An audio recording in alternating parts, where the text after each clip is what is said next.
पुन्हा तोच सागर, पुन्हा त्याच लाटा, पुन्हा तीच खळखळ नको वाटते. जसं साने गुरुजी सांगतात की जगाला प्रेम अर्पावे, तेच आम्ही करतोय. इतरांचे वाभाडे मीही काढू शकतो, इतरांचे वाभाडे मीही काढू शकतो, करायला जमता यावे इतरांचे कौतुक. क्या बात है, क्या बात है, वाह. साय मी खातो मराठीच्या दुधाची, साय मी खातो मराठीच्या दुधाची, मी कुणाचा उंबरा झिजवू कशाला. कुठल्याच चौकातील कुठल्याच पुतळ्याला पाहता येणार नाही मागे वळून, किंवा शक्यही नाही जागा सोडून जाणे.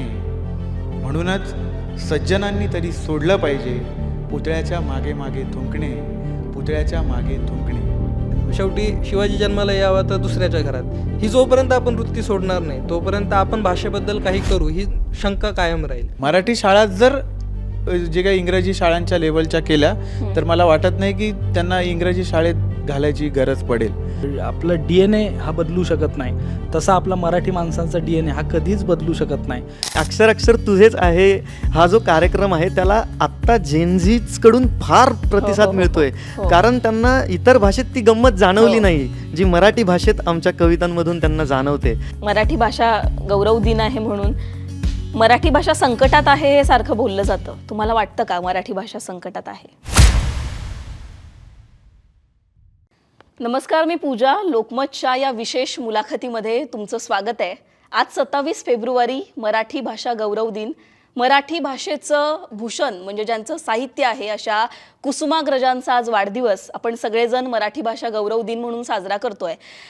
कुसुमाग्रजांपासून ते आतापर्यंत मराठी भाषेचं जे साहित्य आहे, मराठी साहित्य, यामध्ये कसे बदल होत गेले.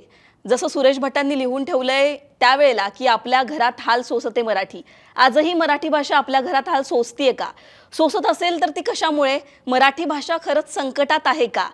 आजच्या कवींनी मराठी भाषेला कसं समृद्ध केलंय हे सगळं आपण आजच्या पिढीच्या तरुण कवींकडून जाणून घेण्याचा प्रयत्न करणार आहोत. माझ्यासोबत अक्षर अक्षर तुझेच आहेची टीम आहे.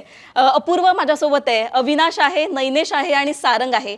या चौघांबद्दल बोलायचं झालं तर आपल्याकडे सध्या एक बोललं जाते की कशा प्रकारे जेनझीज किंवा आजची तरुण पिढी ही मराठी भाषेकडे कानाडोळा करते किंवा मराठी प्रेक्षक जो आहे हा मराठी भाषेकडेच आकर्षित होत नाहीये. हे जे आपल्याकडे सध्या बोललं जात आहे त्या उलट या चौघांनी एक वेगळं एक्झाम्पल सेट केलंय.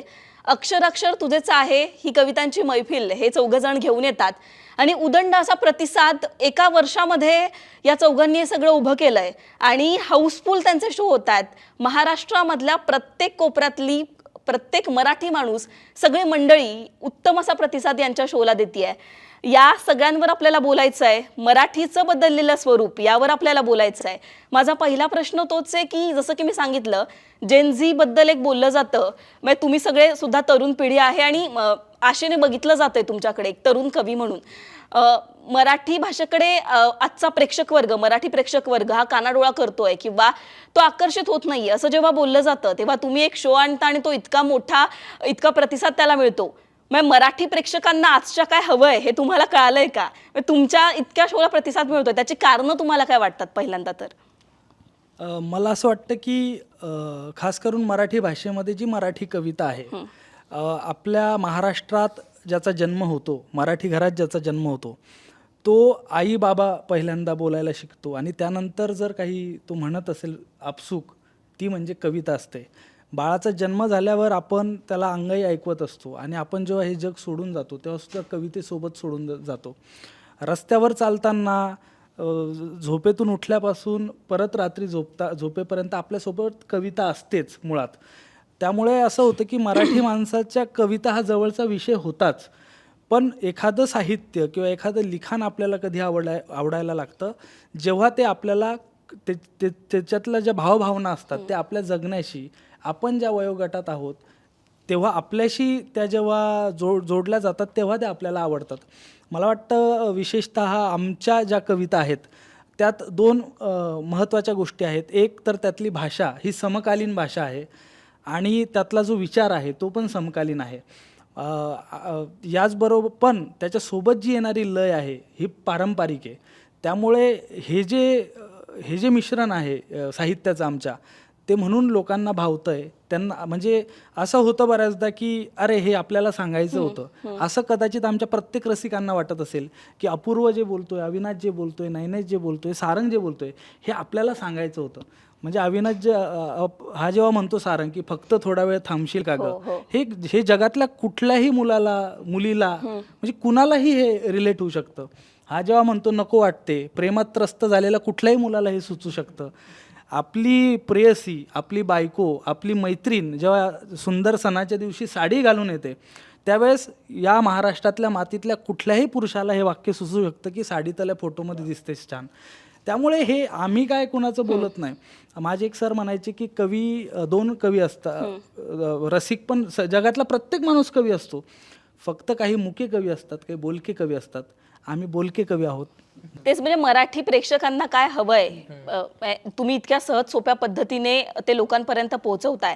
आणि मग त्याच्यामुळेच हा सगळा जो मराठी ऑडियन्स आहे, कारण एका बाजूला आपण असं सुद्धा बोलतो की मराठी सिनेमा असेल त्याला प्रेक्षक मिळत नाही, ही सुद्धा एक तक्रार असते.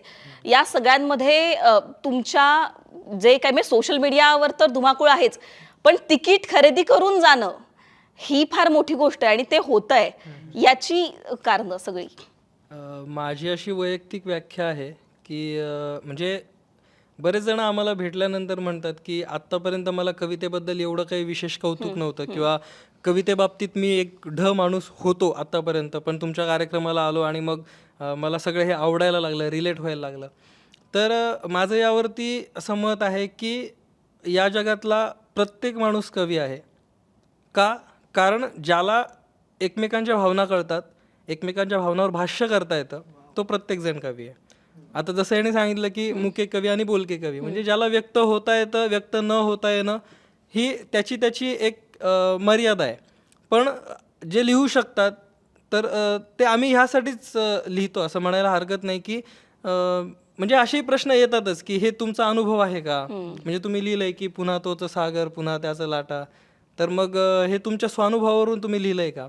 तर खरं तर असं बहुतांशी नसतं, कदाचित कधी असूही शकतं. पण ते त्याचं काय कारण होतं, म्हणजे आता ते निघालाचे विषय. तर मग एखादा कवी लिहिताना, कारण आपण बऱ्याचदा हे बोलतो की मग त्याच्यासोबत जे घडलंय तो ते लिहितो का, की जे तो आजूबाजूला बघतोय तो ते लिहितो.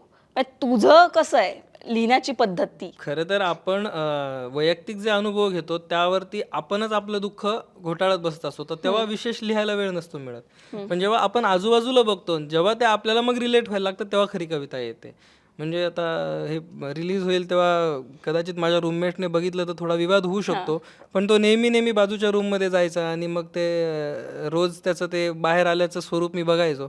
मग तेव्हा ते समजलं की अरे हे काहीतरी रोजची खळखळ, रोजची वर्दळ आहे आणि हे नकोसं झालंय, तर मग हरकत नाही असं काहीतरी लिहायला की सारखं हे नको आहे आयुष्यात.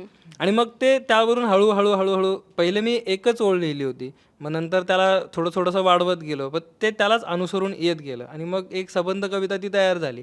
अजूनही मी म्हणेन की ते अजूनही पूर्ण झालेलं नाही, कारण त्याच्यामध्ये आणखी काही रूपकं, काही प्रतीकं किंवा काही भावना जोडल्या जाऊ शकतात.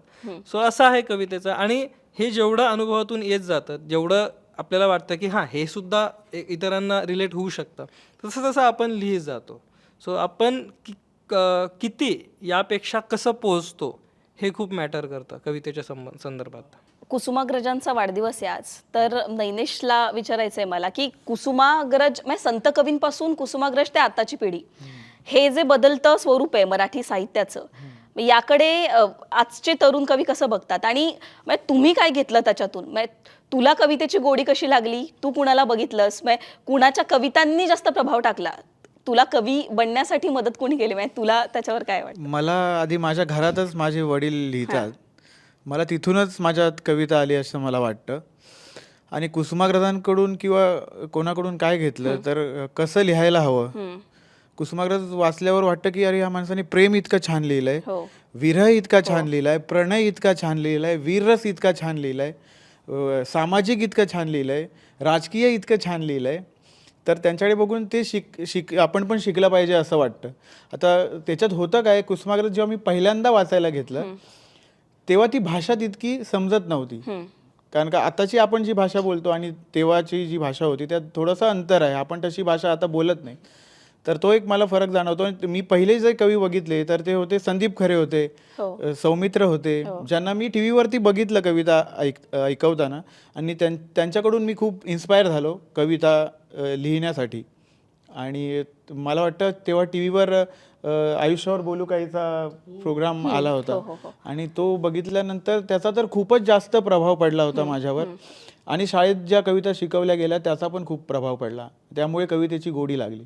सारंग, कवितेने मराठी भाषा कशी समृद्ध होत गेली तुला असं वाटतं? म्हणजे जसं की मी सांगितलं, संत कवी असतील, कुसुमाग्रज असतील, आणि आता तू जे सगळे बघतोय, म्हणजे आजच्या तरुण पिढी याकडे कसं बघते? म्हणजे तुला असं वाटतं का की हे सगळं बदलतं स्वरूप आहे? म्हणजे आत्ता आपल्याकडे ना कंटेंट क्रिएटर किंवा सोशल मीडिया इन्फ्लुएन्सर असं एक बघितलं जातं, पण हे सुद्धा एक साहित्यच आहे. म्हणजे जे तुम्ही पोहोचवताय लोकांपर्यंत, जो कंटेंट तुम्ही पोहोचवताय, ती सुद्धा एक फार मोठी गोष्ट आहे. पण तेव्हाचं साहित्य, आपल्याला साहित्य म्हटल्यावर काय आठवतं? जुनी पुस्तकं, जुन्या त्या सगळ्या गोष्टी. हे सुद्धा एक साहित्य आहे.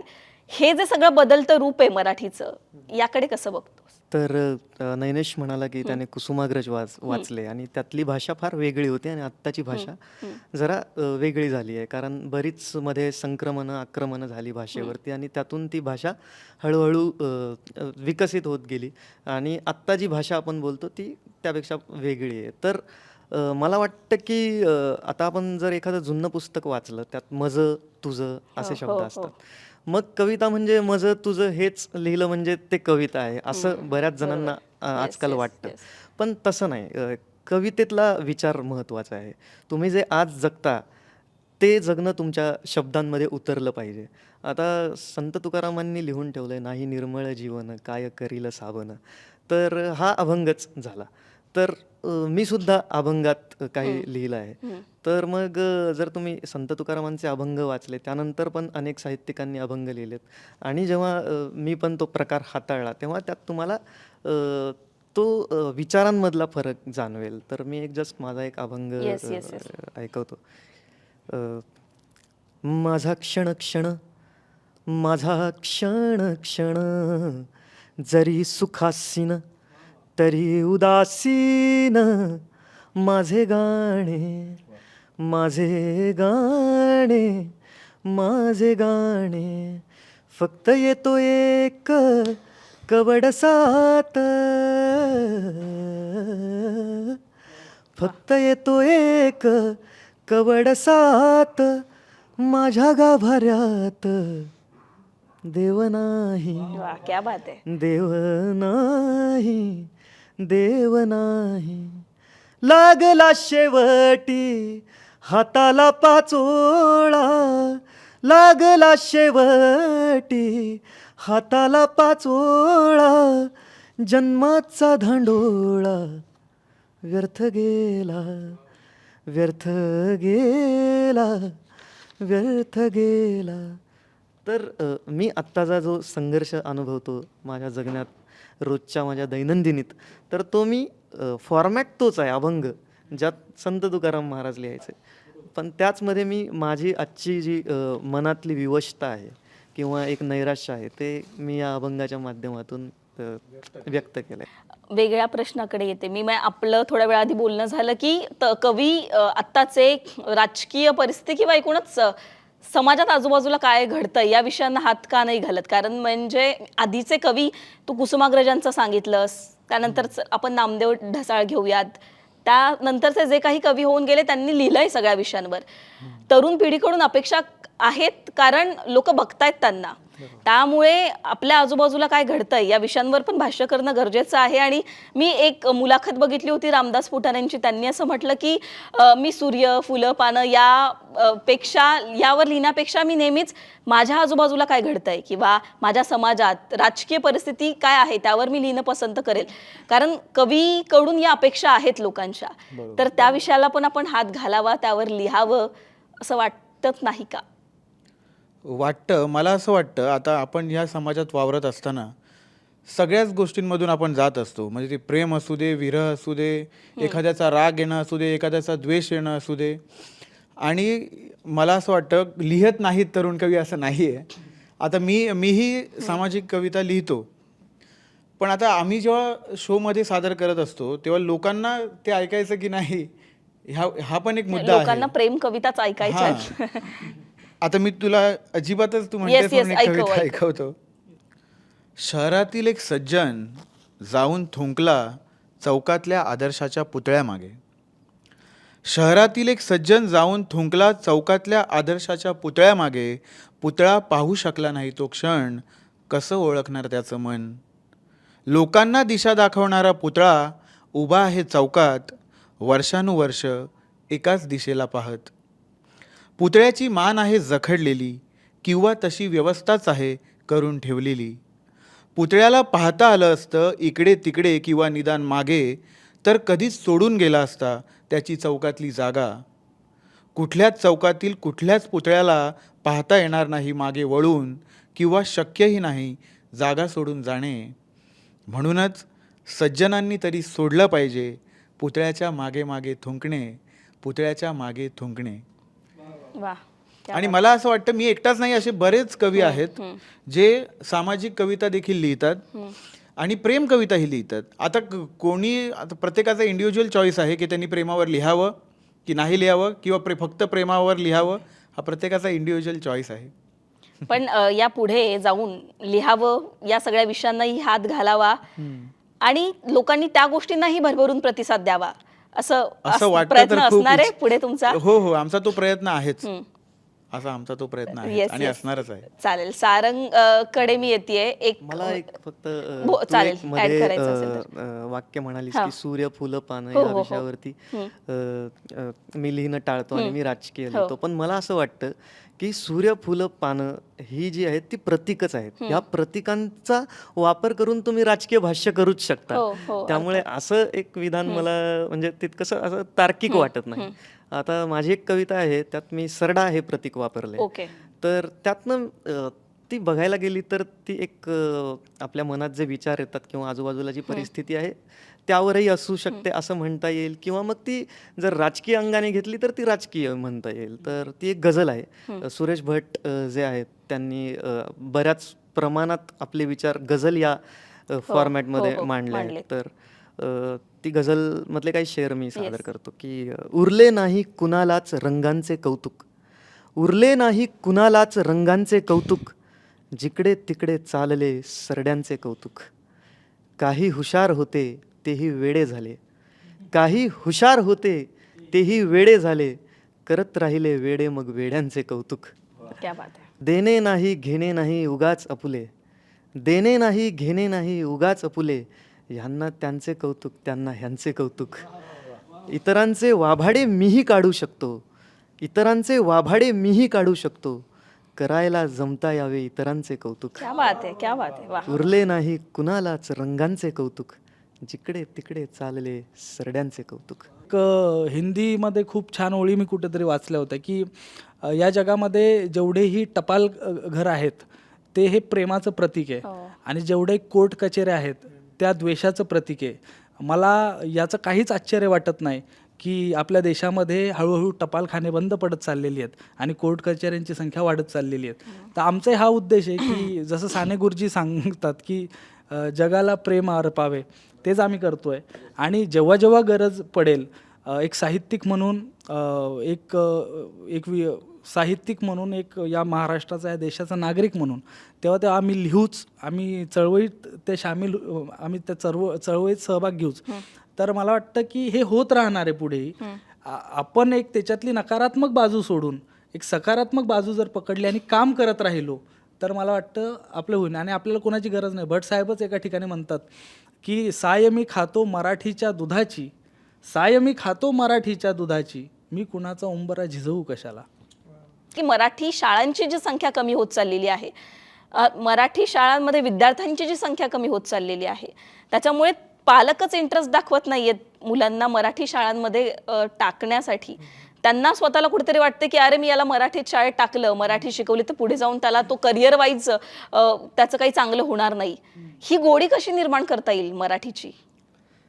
जसं की आपण म्हणतो की पालक मुलांवरती जे संस्कार रुजवण्याची पद्धत अवलंबतात तीच मुळात मराठीपासून जर आपण सुरुवात केली, म्हणजे जसं की आता बाळ जेवत नाही आहे तर त्याच्या हातामध्ये काहीतरी ते ते शार्कचं काहीतरी गाणं दिलं जातं, ते शार्क ते काहीतरी डॅडी शार्क काहीतरी, मला ते लिरिक्स पण पाठ नाहीयेत, पण ते फक्त ते टुटू टुटू असं काहीतरी आहे तेवढं बरेच माहिती आहे. cartoons आहेत ते हा सगळे. बरेच आहेत. आणि त्याला काहीतरी ते किड्यासारखे कार्टून दाखवतात आणि ओ या वगैरे, मग ते तो त्या प्रोनाऊन्सिएशन किंवा त्या कम्युनिकेशनवर हे नाही फोकस करत, तो त्या प्रोनाऊन्सिएशनवर हे करतो. म्हणजे त्यातला तो कार्टून नावाचा किडा हल्ला किंवा त्याने एन्जॉय केलं काहीतरी मुवमेंट की मग ह्याला छान वाटतं.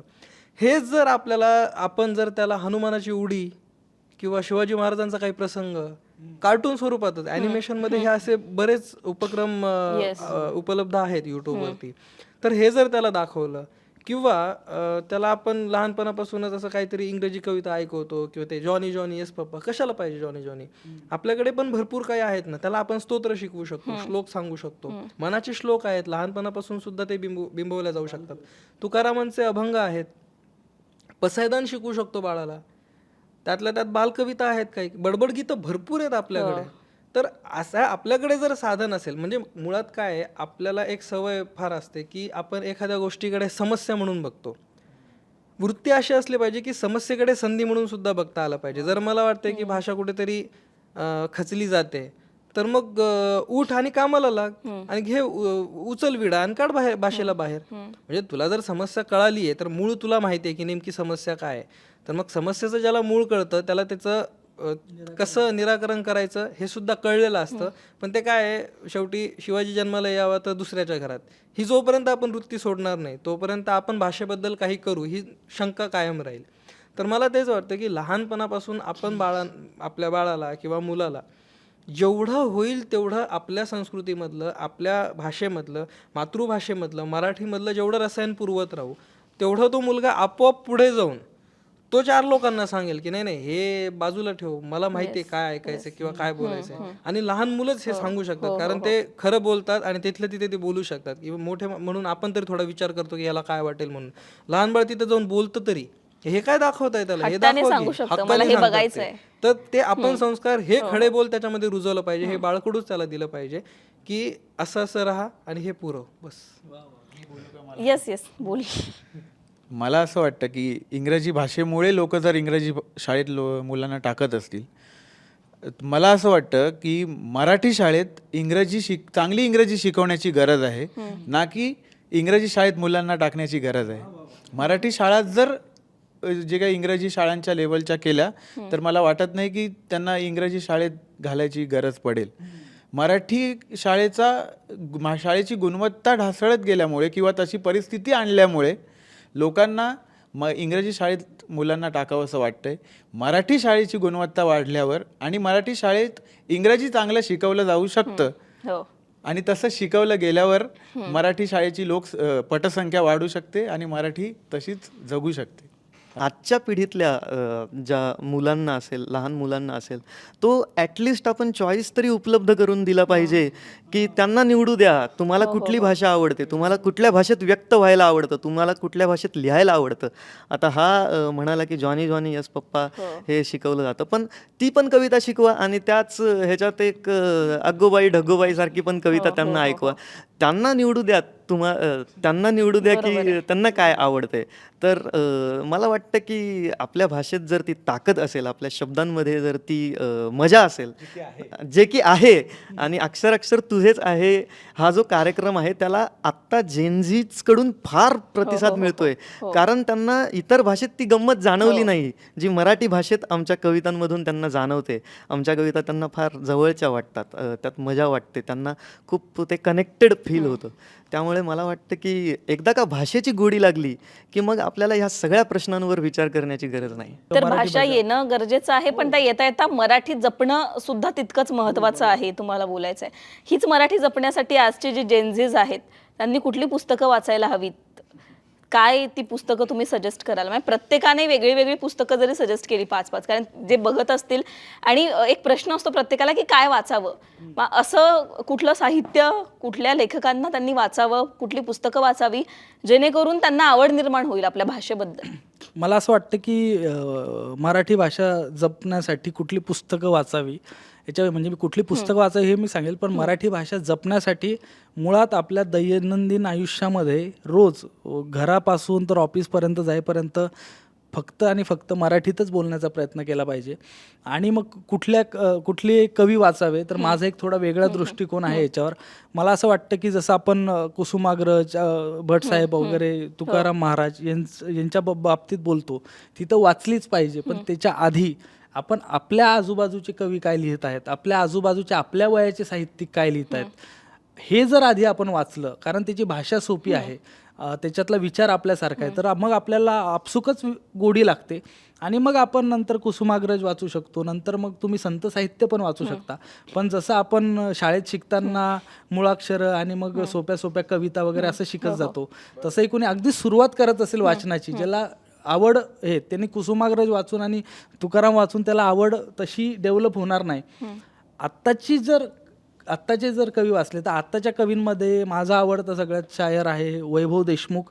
त्याचे 2 कविता संग्रह, हे सारे गुलमोहर माझे, आणि एक तृष्णा काठ, ते वाचलं पाहिजे. तुझ्या पुढे तर काहीच नाही, हे तर नक्कीच वाचलं पाहिजे. त्याचबरोबर काही पुस्तकं अशी आहेत की एक रावण नावाची कादंबरी मला फार आवडते, ती सुंदर आहे. नितीन थोरात म्हणून एक नवीन लेखक आमच्याच याच्या आहे, त्याची काही ज्यांना इतिहासामध्ये आवड आहे किंवा ज्याला कादंबऱ्या वाचायच्या आहेत त्यांनी ते वाचले पाहिजे.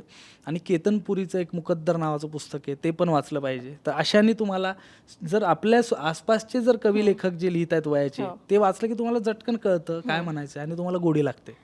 मराठी टिकवायची असेल तर काय करायला हवं तेही सांगशील, आणि मग हे पुस्तकं. खरं तर त्याला जोडूनच सांगतो की जसा की प्रश्न होता कुठली पुस्तकं वाचली पाहिजेत. आता ही जी जनरेशन आहे, म्हणजे ही एखाद्या मॅचची हायलाईट जरी बघायची असली तरी ती 2x स्पीडने बघतात. म्हणजे पूर्ण मॅच मध्ये तर आम्हाला रस नाहीच आहे, पण जी हायलाईट आहे 15 मिनिटांची, ती सुद्धा आम्ही 10 मिनिटाची कशी होईल, पेशन्स राहिला नाहीये मुळात. आणि किती लवकर फास्ट मला काहीतरी ॲब्झॉर्ब करता येईल ह्याच्यावरती आजच्या जनरेशनचा भर आहे असं म्हणायला हरकत नाही. त्यातला मी पण एक. तर असं म्हणायला हरकत नाही की म्हणजे कादंबऱ्या वगैरे वाचा, पण अजून एक पर्स्पेक्टिव्ह असतो वाचण्याचा. सचित्र पुस्तक जेवढं असेल तेवढं वाचण्यामध्ये इंटरेस्ट वाढतो. अगदीच ओळी असतील तर मग ते थोडंसं बोर व्हायला लागतं, असा एक पर्स्पेक्टिव्ह ठेवला जातो. तर साध्या सोप्या भाषेमध्ये काही गोष्टी समजून घ्यायच्या असतील तर मी तर सांगेल तर जास्तीत जास्त कविता संग्रह वाचा, कारण 2 ओळीमध्ये खूप व्यापक आणि मोठा विचार कवितामध्ये सांगितला जातो. म्हणजे वैभव देशमुखांचा यांनी जसं उल्लेख केला की या आयुष्यामध्ये किंवा या जगामध्ये कविता काय हवी या विषयाला अनुसरून त्यांनी फक्त 2 ओळी लिहिल्या आहेत, पण विचार एवढा व्यापक आहे की फूल दुःखाचे कराया कोणती किमया हवी, फूल दुःखाचे कराया कोणती किमया हवी, ये तुला मी सांगतो दुनियेत कविता का हवी. तर या 2 ओळींमध्ये एवढं सगळं सांगितलं. किंवा सतीश दराडेंचा उल्लेख मी इथे आवर्जून करेल की हे विश्व माझ्या प्रेयसीचे लेकरू आहे जणू, माझेच आहे वाटते माझ्यामुळे नसले तरी. म्हणजे एखाद्यावर जबाबदारी आहे किंवा एखाद्यावर दुःख आहे, एखाद्याला वेदना आहेत किंवा एखाद्याला खूप आनंद सुद्धा आहे, तर या 4ही जणांना हा शेर किंवा ह्या 2 ओळी लागू होऊ शकतात. तर मी तर म्हणेल की कविता संग्रह आवर्जून वाचा. तू सांग अजून, तुला त्यात ऍड काय करायचं असेल तर. नाही, मला ह्याच मुद्द्याला मी घेऊन पुढे जाईन. मी स्वतःच उदाहरण देईन की मी जेव्हा 2016ला पहिल्यांदा कुसुमाग्रज किंवा बापट हातात घेतले, तेव्हा मला पण तितकंसं समजलं नाही. पण त्याच्यानंतर मी वाचले निशब्द देवांचा गझल संग्रह वाचला, त्यानंतर सौमित्रांचं मी पुस्तक वाचलं, त्यानंतर संदीप खरे झालं, वैभव जोशी झालं, सतीश दराडे झालं, संतोष वाटपाडे झाले, गणेश नागवडे झाले, दासू वैद्य यांचे 2 कविता संग्रह मी वाचले, तुर्तास आणि तत्पूर्वी. त्यानंतर अशोक कोतवाल म्हणून कवी आहेत, त्यांचे कविता संग्रह वाचले. त्यानंतर कविता महाजन आहेत, त्यांच्या कविता संग्रह वाचले. त्यानंतर मग मी हळूहळू मी जसं अपूर्व म्हणाल तसंच की इकडून तिकडे गेलो. मी तिकडून परत इकडे येणं ते खूप कठीण आहे. आणि मी आता जेव्हा कुसुमाग्रज वाचायला घेतो किंवा विंदा वाचायला घेतो किंवा बापट वाचायला घेतो, तेव्हा थोडं थोडं कळतं. माझा शेवटचा प्रश्न तुमच्या सगळ्यांना, मराठी भाषा गौरव दिन आहे म्हणून मराठी भाषा संकटात आहे हे सारखं बोललं जातं, तुम्हाला वाटतं का मराठी भाषा संकटात आहे? आम्हाला मला वाटतं चौघांनाही असं वाटत नाही की मराठी भाषा संकटात आहे. त्या अर्थी मला असंही वाटतं की मराठी भाषा ही गावखेड्यात जशी होती तशीच जिवंत आहे. शहरांमध्येच याचा जो काही संघर्ष आहे तो चालू आहे. आणि शहरांचं देखील असं झालं आहे की परप्रांतीय परभाषीय लोकांची संख्या वाढल्यामुळे ह्या भाषेवर थोडंसं काय म्हणूया की आक्रमण नाही म्हणू शकणार त्याला, थोडंसं दडपण आलं असावं असं मला वाटतं. पण मराठी भाषा संकटात आहे असं आम्हाला वाटत नाही. पण त्यासाठी शहरातल्या लोकांनीच मराठी बोलण्याची गरज आहे असं वाटत मला मला हाच मुद्दा पुढे घेतो की आपली जी मराठी भाषा आहे ती काही शहरातल्या लोकांमुळे किंवा शहरातून कुठून लोक आली यांनी ती वाढली पण नाही आणि ती कधी कमी पण नाही होणार. आपली मराठी जी भाषा आहे ही मातीची भाषा आहे. ही गावातल्या पाड्यातल्या गरिबातल्या श्रीमंतातल्या शेतकरी असतील म्हणजे सगळ्या 18 पगड जाती जमातीच्या लोकांनी जपलेली भाषा आहे. हिचे मुळं इतके खोलवर आपल्या याच्यात आहे. जसं आपण म्हणतो की आपलं DNA हा बदलू शकत नाही, तसा आपला मराठी माणसांचा DNA हा कधीच बदलू शकत नाही. भाषेबद्दल एक सांगायचं झालं तर ज्याला आपले वैयक्तिक मनसुबे धोक्यात आहेत असं वाटतं त्यालाच फक्त वाटू शकतं की मराठी भाषा धोक्यात आहे. आणि आम्ही जेव्हा बघतो की साधारणतः 31 प्रयोग झाले जवळजवळ सगळे हाऊसफुल, तर प्रत्येक प्रयोगाला साधारणतः 900 जण वेगवेगळ्या पद्धतीने येत असतील तर भाषा कशी धोक्यात येऊ शकते हा प्रश्नच आहे. जाता जाता प्रत्येकाने एक ऐकवायला हवं, मला वाटतं ते मॅन्डेटरी आहे आणि प्रेक्षकांना पण ते ऐकायचं आहे. शेवटाकडे आपण चाललो आहे, त्याच्यामुळे कुठलीही एखादी व्हायरल तुमच्या प्रत्येकाची कविता आहे तीच तुम्ही ऐकवावी. आम्हाला 4 जणांना सांभाळून घेणारा आमचा संगीत संयोजक म्हणजे वन मॅन आर्मी द राग आमच्यासोबत स्टेजवर सुद्धा असतो आणि त्याच्या हातोटीने तो आम्हाला सगळ्यांना सांभाळून घेतो. त्याच्या सोबतीनं आम्ही एक आमच्या रसिकांसाठी छान गाणं सादर करतो. पुन्हा तोच सागर पुन्हा त्याच लाटा पुन्हा तीच खळखळ नको वाटते. पुन्हा तोच सागर पुन्हा त्याच लाटा पुन्हा तीच खळखळ नको वाटते. पुन्हा तेच अंतर पुन्हा त्याच वाटा पुन्हा तीच वर्दळ नको वाटते. पुन्हा तोच सागर पुन्हा त्याच लाटा पुन्हा तीच खळखळ नको वाटते. निनावी किती काळ वाहायची काळजी धग किती काळ सोसायची. निनावी किती काळ वाहायची काळजी धग किती काळ सोसायची. पुन्हा तीच चिंता पुन्हा चलबिचल अन पुन्हा तीच तळमळ नको वाटते. पुन्हा तोच सागर पुन्हा त्याच लाटा पुन्हा तीच खळखळ नको वाटते. नको वाटते हे घसरणे बिसरणे कशातच नको वाटते गुंतणे. नको वाटते हे घसरणे बिसरणे कशातच नको वाटते गुंतणे. पुन्हा तीच उष्मा पुन्हा ते इशारे पुन्हा लाघवी झळ नको वाटते. पुन्हा तोच सागर पुन्हा त्याच लाटा पुन्हा तीच खळखळ नको वाटते.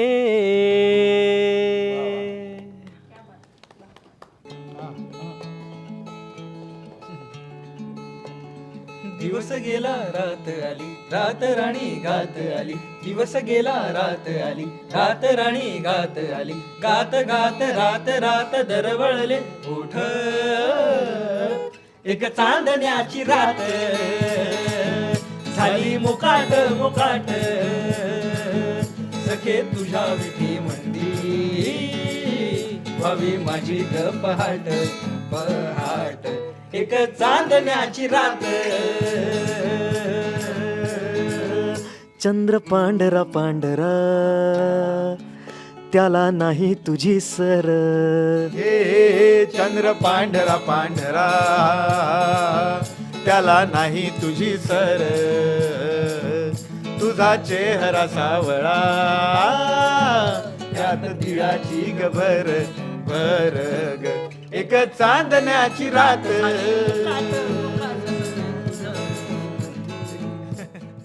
खरंच तुमच्या चौघांना ऐकून अप्रतिम हा एकच शब्द मी बोलू शकते. मराठी भाषा गौरव दिनानिमित्त तुम्ही चौघं इथे आलात आणि इतक्या छान गप्पा आमच्यासोबत मारल्यात. खरं तर कवितांच्या पलीकडचे तुम्ही चौघं आम्हाला सगळ्यांना ऐकायला मिळालात आणि तुमचा अक्षर अक्षर तुझेच आहे चे प्रयोग आणखीन होत राहोत आणि त्यांना चांगला प्रतिसाद मिळत राहोत इतकंच सांगूयात. आणि प्रेक्षकांना सुद्धा आवाहन आहे, त्यांनी जर अजून बघितला नसेल यांचा हा कार्यक्रम तर त्यांनी ते जावं, बघावं, ऐकावं. कारण जसं की मी सुरुवातीला सांगितलं, मराठी भाषा संकटात आहे असं बोललं जात असताना तरुण पिढी आजचे तरुण कवी हे पुढे येत आहेत आणि अशा प्रकारे एक सादरीकरण करताय आणि ज्याचा जेनझीचा मराठीकडे कानाडोळा होतोय असं आपण बोलतो, तीच पिढी यांना चांगला प्रतिसाद देते यांच्या शोजला. त्याच्यामुळे तुम्ही पण जा, बघा आणि हा व्हिडिओ तुम्हाला कसा वाटला ते कमेंटमध्ये सांगायला विसरू नका. तुमचे देखील काही प्रश्न असतील ते सुद्धा कमेंटमध्ये मांडा. लोकमतला सबस्क्राईब केलं नसेल तर सबस्क्राईब करायला विसरू नका.